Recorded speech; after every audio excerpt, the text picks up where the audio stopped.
신약성경 94페이지입니다. 누가복음 4장 14절로 30절에 있는 말씀까지 우리 함께 한 목소리로 합독하도록 하겠습니다. 예수께서 성령의 능력으로 갈릴리에 돌아가시니 그 소문이 사방에 퍼졌고 친히 그 여러 회당에서 가르치심에 뭇 사람에게 친송을 받으시더라. 예수께서 그 자라신 곳 나사렛에 이르사 안식일에 늘 하시던 대로 회당에 들어가서 성경을 읽으려고 서심해 선지자 이사야의 글을 들이거늘 책을 펴서 이렇게 기록된 데를 찾으시니 곧 주의 성령이 내게 임하셨으니 이는 가난한 자에게 복음을 전하게 하시려고 내게 기름을 부으시고 나를 보내사 포로된 자에게 자유를 눈먼 자에게 다시 보게 함을 전파하며 눌린 자를 자유롭게 하고 주의 은혜의 해를 전파하게 하려 하심이라 하였더라. 책을 덮어 그 맡은 자에게 주시고 앉으시니 회당에 있는 자들이 다 주목하여 보더라. 이에 예수께서 그들에게 말씀하시되 이 글이 오늘 너희 귀에 응하였느니라 하시니 그들이 다 그를 정언하고 그 입으로 나오는 바 은혜로운 말을 놀랍게 여겨 이르되 이 사람이 요셉의 아들이 아니냐. 예수께서 그들에게 이르시되 너희가 반드시 의사야 너 자신을 고치라 하는 속담을 인용하여 내게 말하기를 우리가 들은 바 가버나움에서 행한 일을 네 고향 여기서도 행하라 하리라. 또 이르시되 너희에게 이르노니 선지자가 고향에서는 환영을 받는 자가 없느니라. 내가 참으로 너희에게 이르노니 엘리야 시대에 하늘이 3년 6개월간 닫히어 온 땅에 큰 흉년이 들었을 때에 이스라엘에 많은 가부가 있었으되 엘리야가 그중 한 사람에게도 보내심을 받지 않고 오직 시돈 땅에 있는 사렙다의 한 가부에게 뿐이었으며 또 선지자 엘리사 때에 이스라엘에 많은 나병 환자가 있었으되 그 중에 한 사람도 깨끗함을 얻지 못하고 오직 수리아 사람 나만뿐이었느니라. 아멘.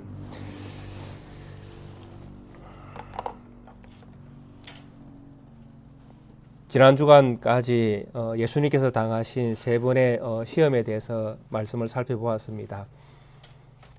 이 세 번의 시험은 우리가 늘 신앙생활 하면서 믿음으로 살아가는 우리의 삶 가운데서도 늘 부딪히는 그런 유혹의 순간들을 상기시켜주고 있는 그런 시험의 요소들이었습니다.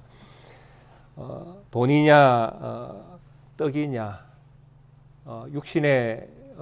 육신의 어떤 배를 채우고 사는 것이 정말 사는 것이냐 아니면 하나님을 믿고 사는 것이 진짜 사는 것이냐. 참 이 질문에 우리는 늘 살아있는 날 동안에 우리는 신앙 고백을 해야 되는 부분입니다. 그리고 두 번째 시험도 마찬가지입니다. 무엇을 믿을까 하는 것이죠. 하나님을 믿을 것인가, 돈을 믿을 것인가, 세상의 권력을 믿을 것인가, 세상의 어떤 능력, 힘을 믿을 것인가. 참 이 문제가 늘 또 우리의 삶에 또 부딪히는 부분들입니다. 직업을 가지고 있으면 출세를 해야 되고 그 출세하는 길이 내가 사는 길인 것처럼 그렇게 우리가 생각할 때가 많이 있지 않습니까? 그래서 힘을 다하고 목숨을 다하고 또 성품을 다하고 온갖 정성을 다해서 출세를 해야 되는 게 세상에 살아가 있는 사람들의 어떤 그런 그 숙명과도 같은 그런 길 아니겠습니까?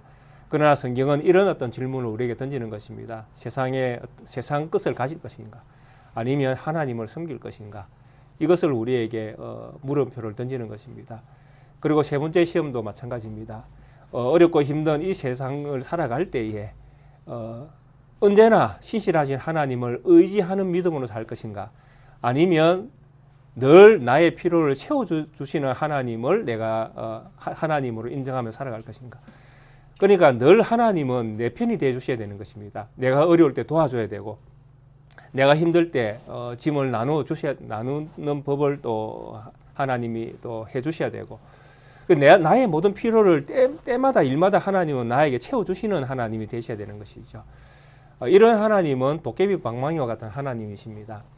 이런 하나님을 섬길 것인가 아니면 언제나 우리와 함께 하시고 보이지 않지만은 늘 우리가 인정하며 믿을 수 있는 분으로 늘 하나님이 우리와 함께 하심을 우리가 마음에 새기고 그분이 하시는 그 모든 일에 대하여 예라고 응답하면서 믿음의 삶을 살 것인가.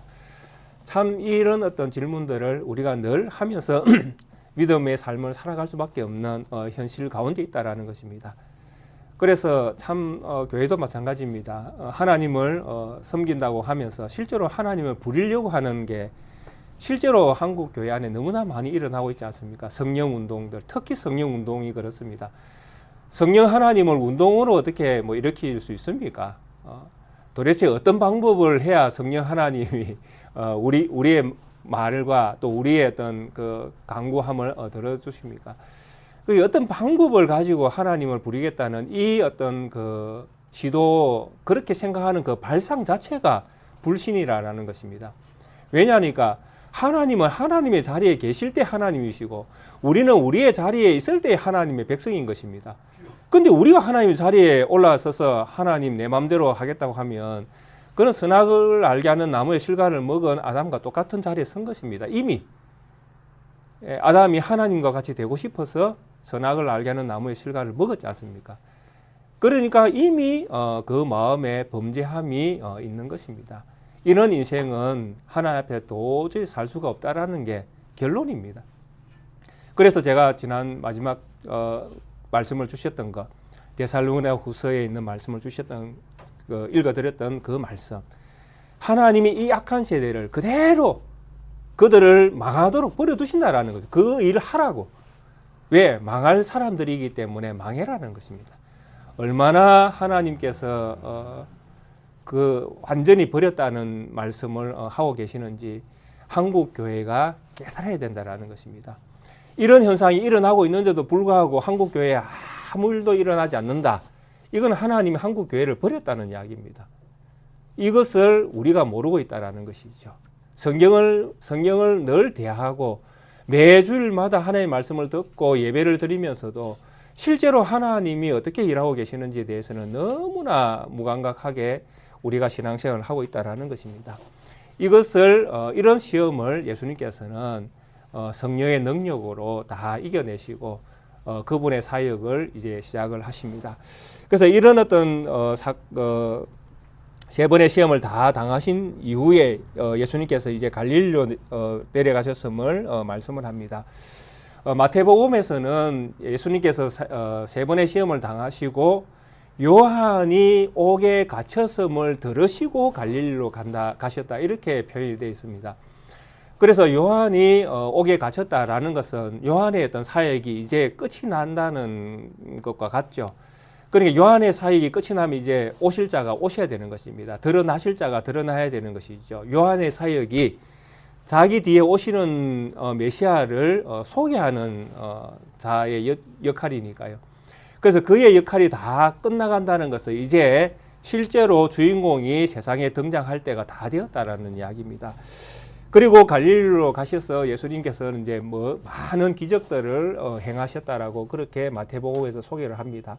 온갖 병을 다 고치고 모든 어떤 그 어려움도 다 해결해 주시고, 그래서 온 소문이 시리아로부터 해가지고 온 갈릴리, 이스라엘 온 땅에까지 예수님이 얼마나 능력 많으신 분인가, 얼마나 사람들을 잘 고치시는지, 사람들의 어떤 그 어려움을 얼마나 잘 해결해 주시는지, 하여튼 이런 어떤 엄청난 소문들이 주위에 많이 일어났던 것을 마태는 소개를 하고 있습니다. 그런데 누가복음에서는 약간 방향이 조금 다릅니다. 예수님께서 시험을 다 이기시고 이제 성령의 능력으로 갈릴리에 들어가셨는데 예수님의 소문이 퍼졌다는 것입니다. 그래서 아마 마태복음에서 했던 어떤 이런 일들이 많이 일어난 상황이기 때문에 이걸로 인해서 예수님의 이제 어떤 그 예수님에 대한 인지도가 많이 올라갔다, 이렇게 보여집니다. 그러니까 사람 하나 살리고 사람 하나 그 아픈 사람 하나 이렇게 고치는 것이 흔한 일이 아니지 않습니까? 그래서 이런 일들을 예수님께서는 너무나 자주 자연스럽게 이렇게 일을 하시다 보니 소문이 자연스럽게 퍼질 수밖에 없는 상황입니다. 그래서 예수님에 대한 여러 소문들이 퍼졌고, 또 예수님이 가르치는 그 가르침이 일반 선지자들의 가르침과 사실은 조금 다른 면이 있지 않습니까? 그러니까 그 사람들이, 선지자들이 깨닫지 못하는 것을 예수님은 일사천리로 그냥 아주 하나의 말씀을 잘 풀어내시니까요. 그래서 그 가르침으로 해서 많은 사람들에게 어떤 친송을 받는 이런 어떤 상황입니다. 그래서 갈릴리에 들어가셔서 예수님께서 인지도가 많이 올라가고 인기가 많이 이제 많은 이런 상황인 것처럼 누가는 소개를 하고 있습니다. 그런데 예수님의 이 사역에서 끊임없이 등장하는 게 뭐냐 하면 성령입니다. 성령의 능력으로. 그래서 앞에 누가복음을 우리가 앞에 늘 여러 부분들을 살펴보았지만은 인물들을 만났지 않습니까? 마리아, 엘리사벳, 시므온. 근데 이 사람들이 다 하나님의 일을 알게 되어지고 믿게 되어지고 또 선언하게 되어질 때에 끊임없이 그들에게 따라 붙었던 수식어가 뭐냐면 성령의 능력으로 성령이 그에게 임하심에 이런 표현을 하고 있습니다. 그래서 특히 누가는 사도행전의 저자이지 않습니까? 그래서 사도행전에 성령이 너에게 임하시면 너희가 권능을 받고 예루살렘과 온 유대와 사마리아와 땅 끝까지 이르러 내 증인이 되리라. 이 말씀을 누가가 사도행전에서 하고 있는데 이 말씀이 이미 누가복음에서 하고 있다라는 것입니다. 예수님께서 사역을 하실 때에 성령으로 잉태되시고 성령의 능력, 성령이 비둘기같이 예수님에게 임하시는 것이 사도행전에서 성령이 너에게 임하시며 이런 표현이 나오는 것입니다. 그래서 예수님에게 성령이 임한 것처럼 장차 우리에게도 성령이 동일하게 임하는 것입니다.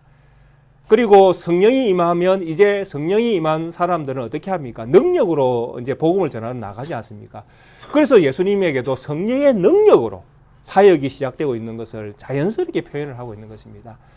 그래서 오늘날 우리 모든 성도님들이 하나님의 자녀인 것을 믿으시면 우리가 성령 받았음을 믿으셔야 됩니다. 아멘, 아멘. 그리고 성령을 받았으면 그 다음에 어떻게 살아갑니까? 성령의 능력으로 살아가는 것입니다. 우리가 사는 것이 아니라 내 안에 예수 그리스도가 계셔서 성령의 능력으로 내가 이 세상을 살아가는 것입니다.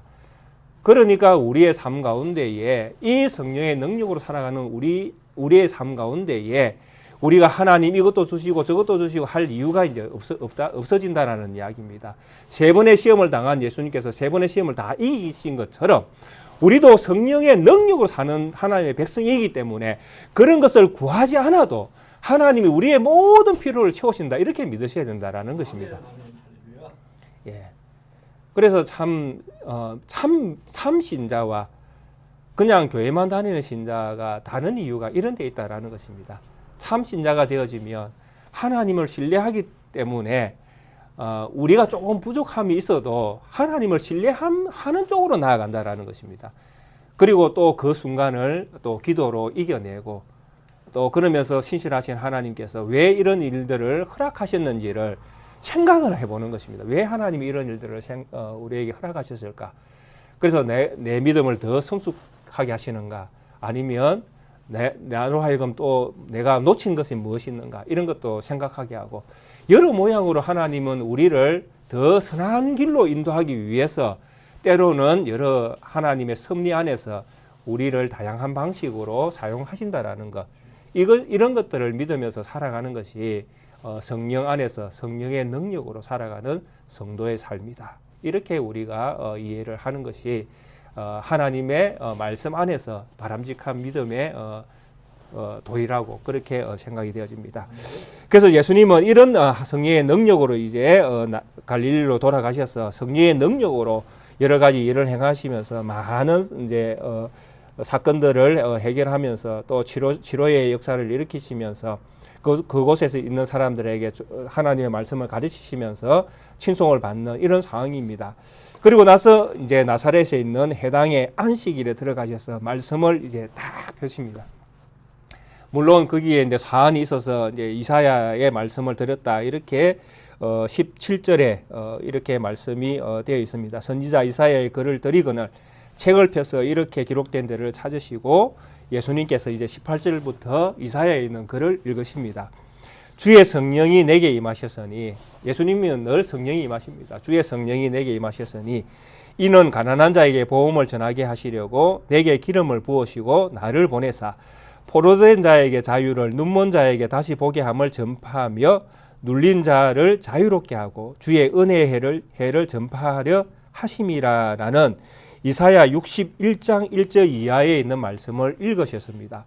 그리고 이 말씀을 읽으신 다음에 책을 덮어서 그 사안에게 주시고 난 다음에 앉아있는 무리들을 향하여 주목을 하십니다. 그러니까 여러 사람들과 함께 이 회당에 앉아 있었고, 그 자리에서 예수님은 이사야 61장 1절 이하에 있는 말씀을 읽으셨습니다. 그리고 그 주목하고 예수님에게 주목을 하고 있는 그들을 향하여 예수님께서 21절에 이렇게 말씀합니다. 이 글이 오늘, 그러니까 읽었던 이 말씀이 오늘 너희 귀에 응하였느니라 라는 말씀을 예수님께서 하십니다. 자, 이 배경이 우리의 배경이 아니라 유대인의 배경인 것을 이해를 하셔야 됩니다. 그리고 유대인들은 이사야에 있는 이 말씀이 무슨 내용인지 다 알고 있습니다. 그들에게는 너무나 익숙한 말씀이고 너무나 그들이 기대하고 고대하고 기다리는 말씀입니다. 왜냐하면 이사야 60장이 뭘 이야기하는가 하면 시온의 영광을 이야기합니다. 근데 이 시온의 영광이라는 것이 지금이 아니라 미래에 일어날 시온의 영광인데, 이 시온의 영광은 온 세계가 시온을 사모할 수밖에 없는 엄청난 영광을 시온이 얻게 된다는 이야기입니다. 그래서 이사야 60장의 가장 마지막에 61장으로 이어지기 전에 60장 마지막에 뭐라고 이야기하는가 하면, 시온의 영광을 이야기할 때에 그 작은 자가 천명을 이루겠고 그 약한 자가 강국을 이룰 것이라. 때가 되면 나 여호와가 속히 이루리라. 이게 시온의 마지막 그 영광을 이야기할 때 마지막에 기록되어 있는 말씀입니다. 작은 자가 천명을 이루고 약한 자가 강국을 이루는 이런 엄청난 영광이 시온의 영광입니다. 그리고 이 영광에 온 세상에 있던 사람들이 다 모여들고 또 그것을 사모할 수밖에 없는 영광을 시온이 얻게 되어지는 것입니다. 그런 엄청난 시온의 영광을 60장에서 이야기를 합니다. 그리고 61장으로 딱 넘어올 때 바로 이 말씀이 이어지는 것입니다. 주의 성령이 내게 임하셨으니. 그러니까 시온의 이 큰 영광이 누구로 말미암아 일어나는가 하면 이 61장에 등장하는 구원자로부터 일어난다라는 이야기입니다. 그러니까 시온의 영광이라는 것이 그냥 그들이 뭔가 해서 얻는 것이 아니라 61장에 주의 영이 내게 임하는 이 주의 영을 받는 이 구속자에 의해서 시온의 영광이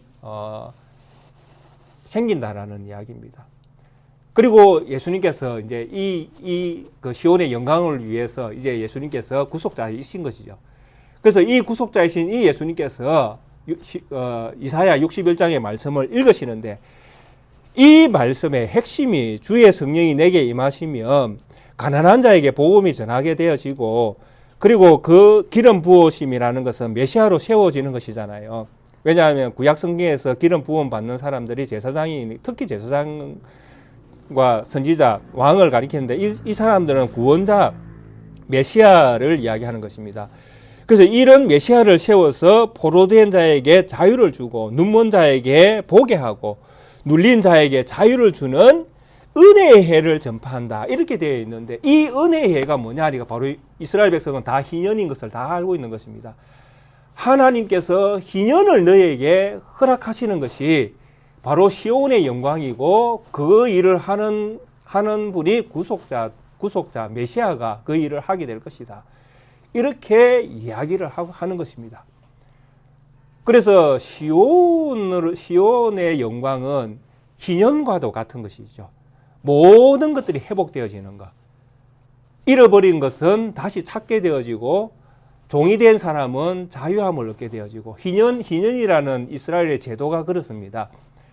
내가 땅이 있었는데 땅을 내가 먹고 살려고 땅을 친구에게 팔았다. 그러면 이게 이제 친구 땅이 된 것이잖아요. 그런데 희년이 되어지면 친구 땅이 된 그 땅이 다시 나에게 돌아오는 겁니다. 내 땅이 다시 되는 겁니다. 이게 희년이에요. 그러니까 희년이라는 것은 모든 내 것이라고 여겨졌던 모든 것들이 다 회복되어지는 것입니다. 자유했는데 종이 됐다면 종에서 다시 자유함을 얻는 것입니다. 그리고 땅을 팔았으면 판 그 땅이 다시 내 땅이 되는 것이고, 내가 집을 팔았으면 팔았던 그 집이 다시 나의 집이 되는 것이고, 이것이 이스라엘 백성들에게 말씀하신 희년의 제도입니다. 이 희년의 제도는 궁극적으로 무엇이겠습니까?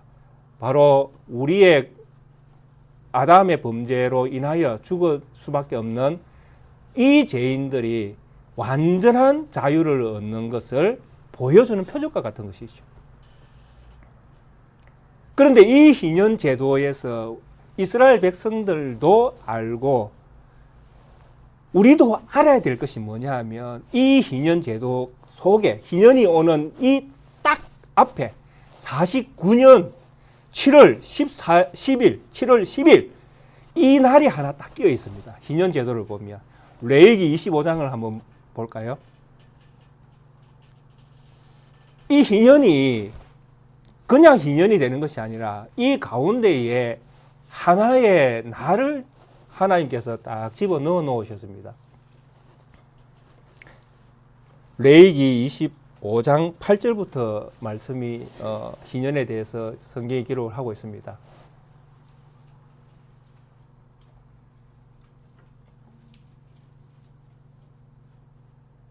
(8절부터) 한번 볼까요?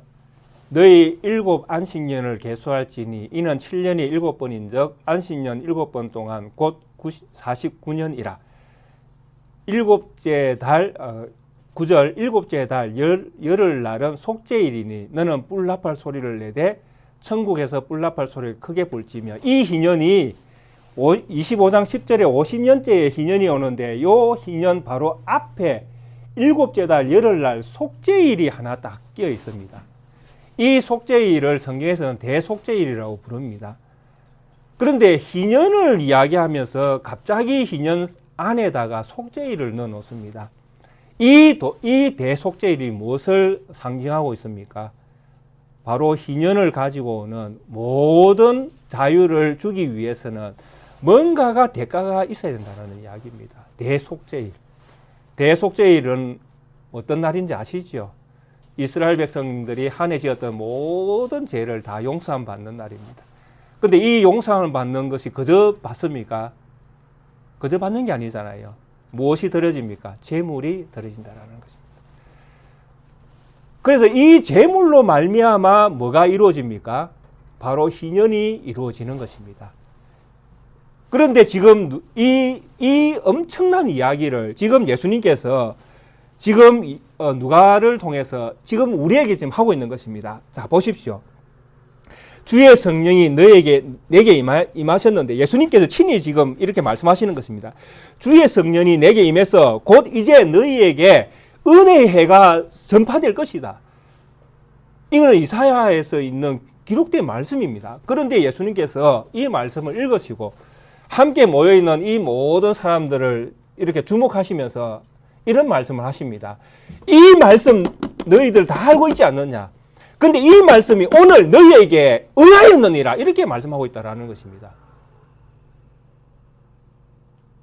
무슨 이야기로 들리십니까? 우리 성도님들은 이 이야기가. 이 이사야의 글이 지금 오늘 현실이 된 것입니다. 이 사람들에게. 이 글을 읽고 있는 이 사람들은 글을 읽은 것이 아니라, 이사야가 기록하고 있는 기록된 말씀을 읽은 것이 아니라 실제로 일어나고 있는 그 말씀을 지금 듣고 있다라는 이야기입니다. 지금 이 말씀은 살아 움직이고 있다라는 이야기입니다. 죽어 있는 말씀이 아니라, 기록되어 있는 말씀이 아니라, 이루어질 말씀이 아니라 지금 이루어졌다라는 것입니다. 무슨 이야기입니까? 예수님께서 하시는 이 말씀의 의미가 들리시나요?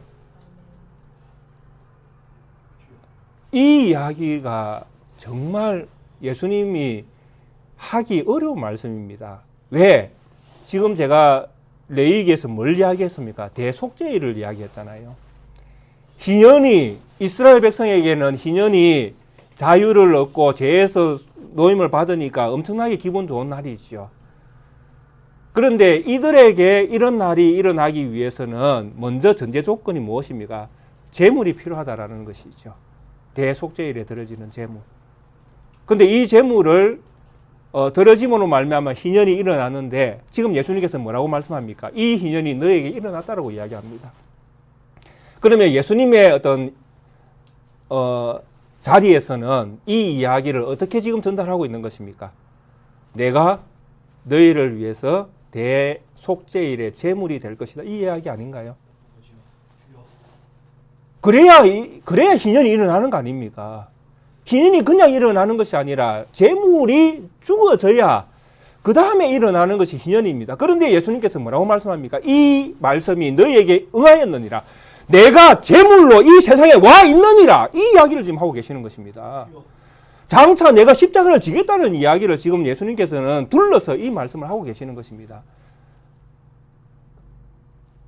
자기의 죽음을 이렇게 담담하게 말할 수 있겠습니까? 그냥 아버지의 뜻이기 때문에 무조건 따라가야 되는 길은 아니잖아요. 의지를 가지고 믿음을 가지고 그 몫을 해내셔야 될 죽음의 자리인데 그걸 이렇게 쉽게 이야기할 수 있는 건 아니지 않겠습니까? 그런데 예수님께서 이 이야기를 할 때에 이 주목하고 예수님을 바라보는 이 사람들을 향하여 이 이야기를 할 때에 이 말씀을 전달하는 예수님의 심정은 어떻겠습니까? 정말 이들을 사랑하지 않고는 이 말씀을 할 수 없다라는 이야기입니다. 예수님께서 예수님을 주목하고 있는 이 회당에 모여 있는 사람들을 정말 사랑하지 않는다면 이 말씀을 던질 수가 없다라는 것입니다. 그들의 영혼을 불쌍히 여기시는 마음, 그들이 정말 하나님의 말씀 안에서 자유함을 얻고 회복의 기쁨을 누리는 참된 희년에 참여하는 그런 엄청난 어떤 은혜를 받기를 원하는 간절한 소원이 없다면 우리 예수님께서는 이 말씀을 하실 수 없다라는 것입니다. 그런데 예수님께서는 이 말씀을 입으로 뱉어내셨습니다. 이 말씀이 너희 귀에 응하였느니라. 내가 너희를 위하여 십자가를 질 것이고 요한의 말을 빌리며 보라 세상 죄를 지고 가는 하나님의 어린 양이로다. 이 이야기잖아요. 세상 죄를 지고 가는 하나님의 어린 양. 그렇게 오신 이 예수님께서 지금 이 백성들을 향하여 이 말씀이 너희에게 임하여 응하였다. 이제 너희에게 이 말씀이 실제가 되어질 것이고 너희는 장차 희년의 기쁨을 누리게 될 것이다. 이 이야기를 하고 계시는 것입니다.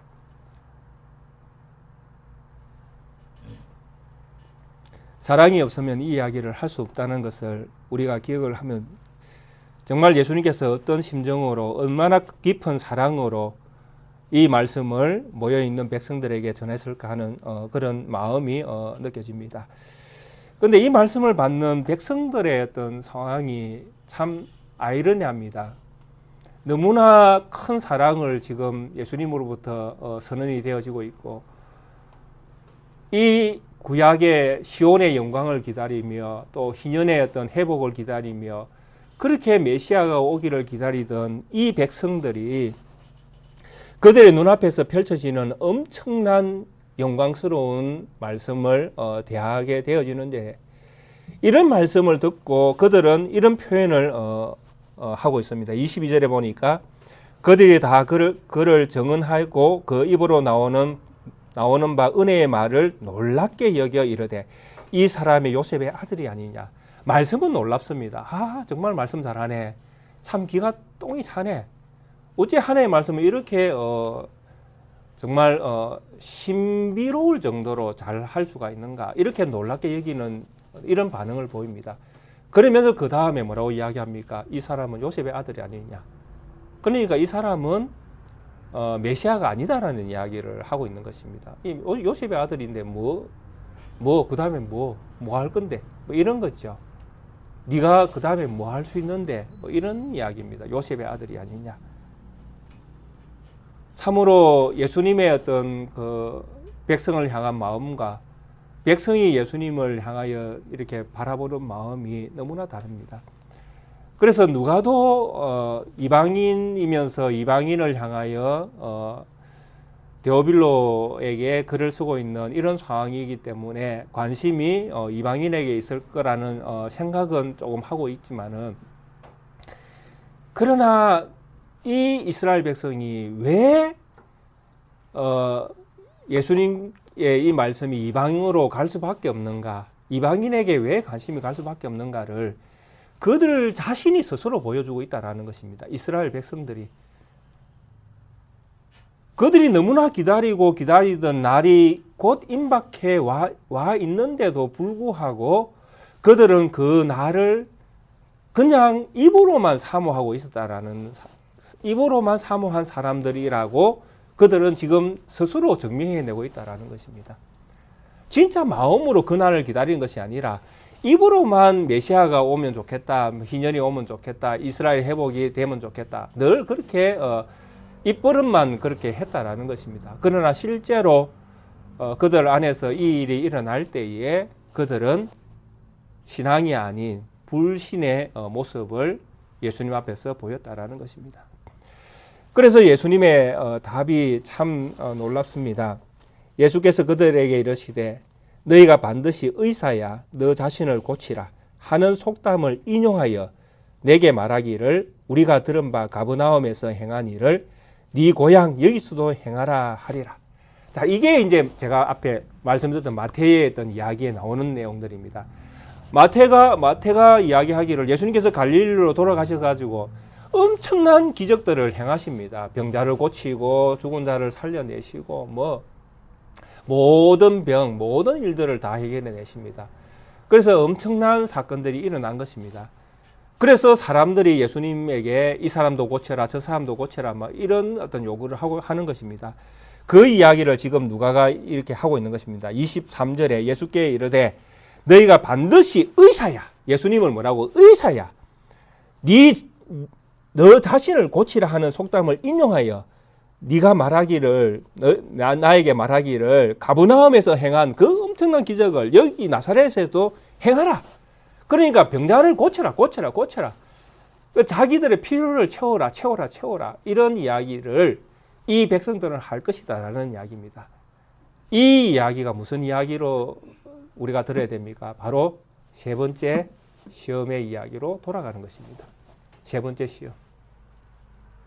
우리가 필요한 신이 우리의 주인이 되어줘야 되는 것입니다. 내 욕구를 계속 채워줘야 되죠. 내가 불신자, 내가 망나니 같은 아들이라도 아버지는 내 말을 들어야 되는 것입니다. 그래서 병자를 고치라. 내가 기도하면 나아야 됩니다. 이런 것들을 계속 해달라는 것이죠.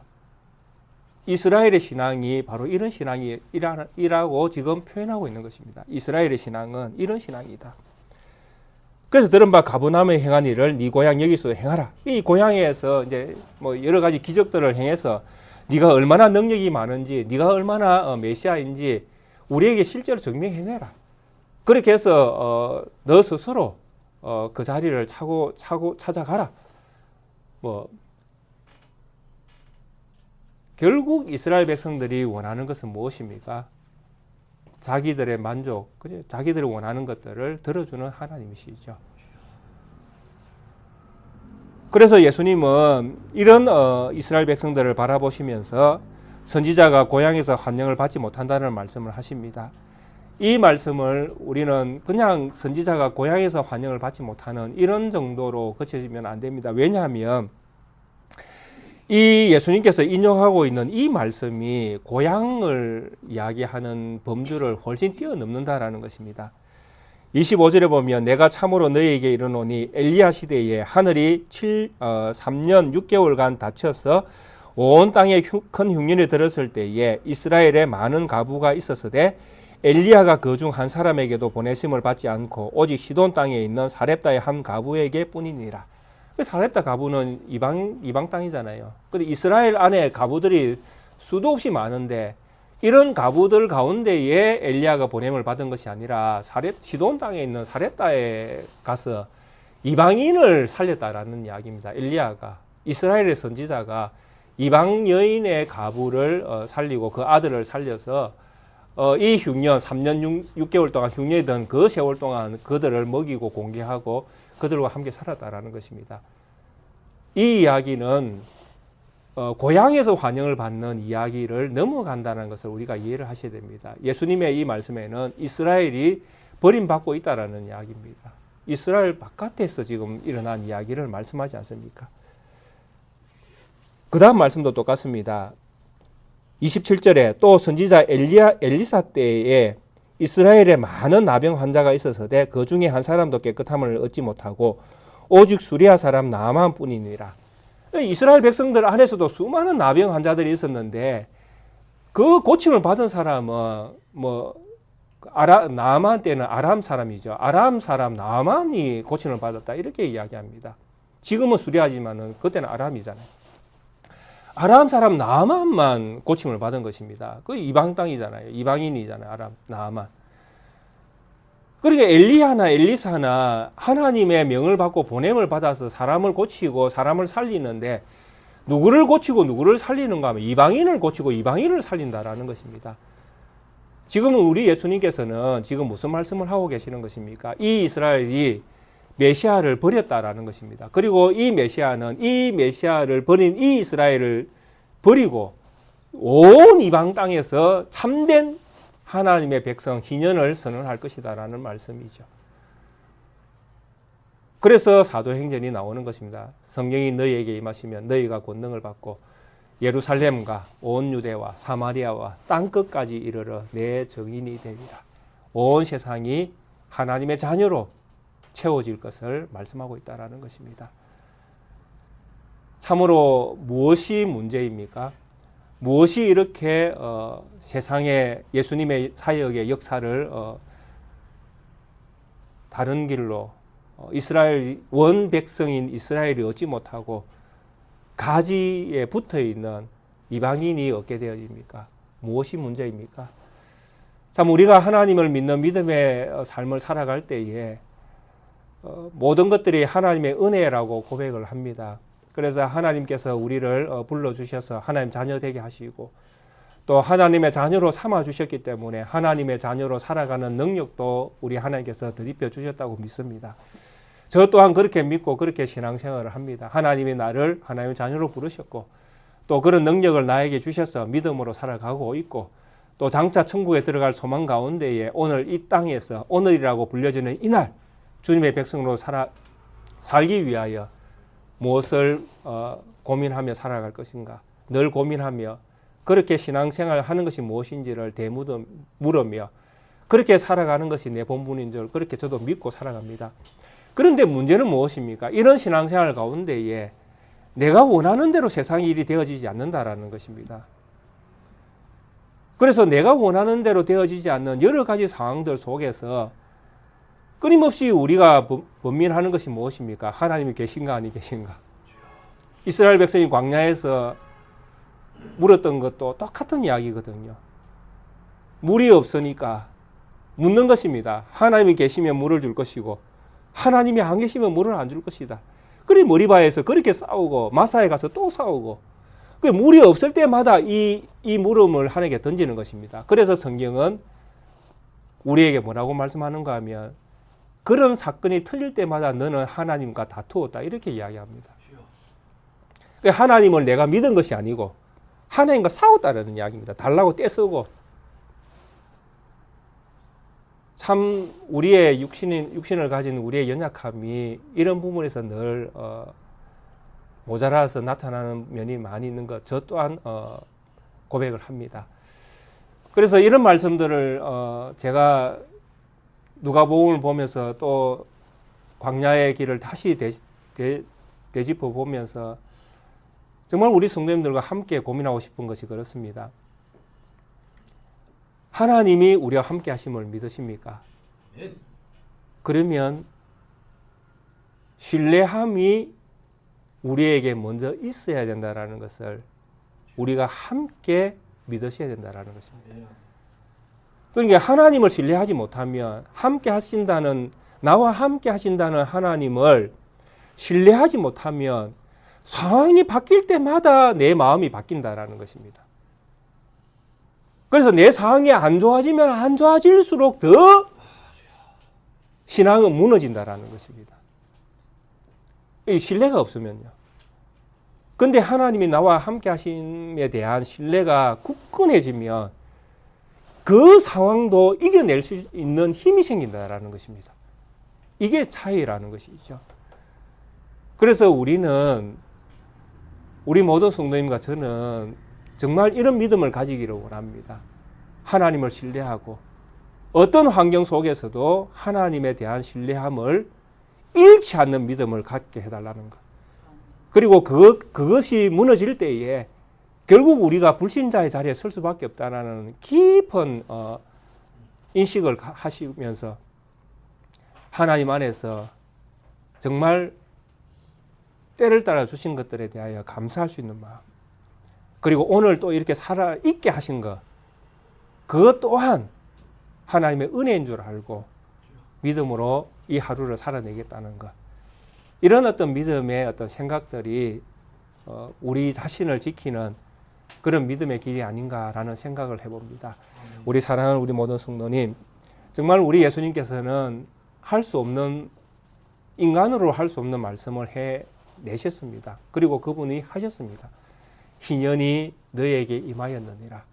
내가 너희를 위하여 십자가를 질 것이고 그리고 그 영광은 너희에게 주어질 것이다 라고 주님은 오늘 누가복음을 통해서 말씀하셨습니다. 정말 황송한 말씀입니다. 그리고 이런 말씀이 오늘 우리에게 응답되어져 있고 우리는 이런 큰 축복 속에 믿음의 사람들로 살아가고 있습니다. 사랑하는 우리 모든 성도님, 주님의 이 엄청난 사랑의 목소리의 메아리 함께 들으면서 주님의 사랑을 가슴 깊이 느끼시면서 주님의 그 큰 사랑에 감사하고 또 우리에게 주어진 또 한 주간의 삶을 주님 사랑 안에서 또 주님 사랑 많이 하면서 그렇게 이겨내시는 우리 모든 성도님들의 발걸음 되시기를 주의 이름으로 축원드리겠습니다. 함께 찬송가 134장 함께 찬양 드리시겠습니다.